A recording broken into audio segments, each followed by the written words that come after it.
अब ये धमकी दे रहे हैं, पिछले कुछ दिनों से मैं देख रहा हूं दिल्ली के अंदर रोज खड़े होकर धमकी दे रहे हैं, केजरीवाल को गिरफ्तार करेंगे, केजरीवाल को गिरफ्तार करेंगे। केजरीवाल के शरीर को तो गिरफ्तार कर लोगे, केजरीवाल की सोच को कैसे गिरफ्तार करोगे? इस एक केजरीवाल को तो गिरफ्तार कर लोगे, हजारों लाखों करोड़ों केजरीवालों को कैसे गिरफ्तार करोगे? केजरीवाल जेल जाने से नहीं डरता।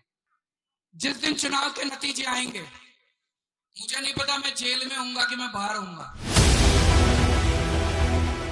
शराब घोटाले में ईडी के पहले समन की तारीख पर यही कहकर अपने पहले से तय चुनाव प्रचार कार्यक्रम में अरविंद केजरीवाल व्यस्त रहे। नतीजे आए तो अरविंद केजरीवाल की पार्टी से 3 राज्यों में जो 215 प्रत्याशी उतरे, 1-2 को छोड़ बाकी सबकी जमानत जब्त हुई। पार्टी के उम्मीदवारों को नोटा से भी कम वोट मिला। अब अरविंद केजरीवाल का ईडी के दफ्तर पहुंचेंगे, जब उन्हें दूसरा नोटिस ईडी ने भेजा है कि नोटिस को अरविंद केजरीवाल ने गैर कानूनी बताकर वापस लेने को कहा था। बताया था कि वो पहले से अपने चुनाव कार्यक्रम में व्यस्त। ईडी ने अब केजरीवाल को पूछताछ के लिए 21 दिसंबर यानी गुरुवार को पेश होने के लिए कहा है। ये केस पूरी तरीके से फेक केस है, फर्जी केस है। इस केस पे कुछ भी नहीं रखा है।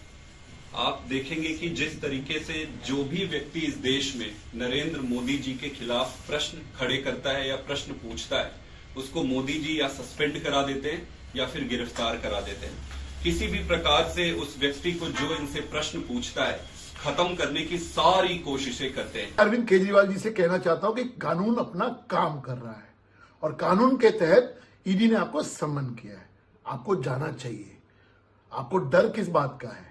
अगर आपने कुछ गलत नहीं किया तो। लेकिन हाँ, अगर आपने गलत किया है, जो दस्तावेज कहते हैं उसमें आपका डर लाजमी है। मुझे लगता है कि अरविंद केजरीवाल साहब, आपको इस बार ईडी के सम्मन को इवेड नहीं करके आपको जाना चाहिए और जो ईडी आपसे सवाल पूछ रहा है उसका जवाब देना चाहिए। लेकिन क्या गुरुवार को भी दूसरे समन पर अरविंद केजरीवाल पेश नहीं होंगे? सवाल की वजह है विपश्यना, यानी वो ध्यान साधना जहां मन को एकाग्र और शांत किया जाता है। दावा है कि अरविंद केजरीवाल 10 दिन के लिए विपश्यना करने जाने वाले हैं।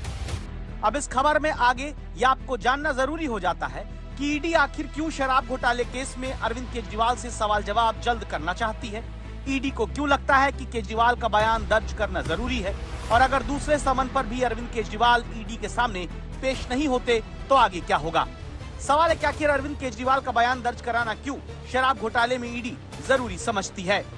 तो फिर कब तक ईडी के दफ्तर से दूरी अरविंद केजरीवाल की रहेगी? अरविंद केजरीवाल 3 समन को स्किप कर सकते हैं।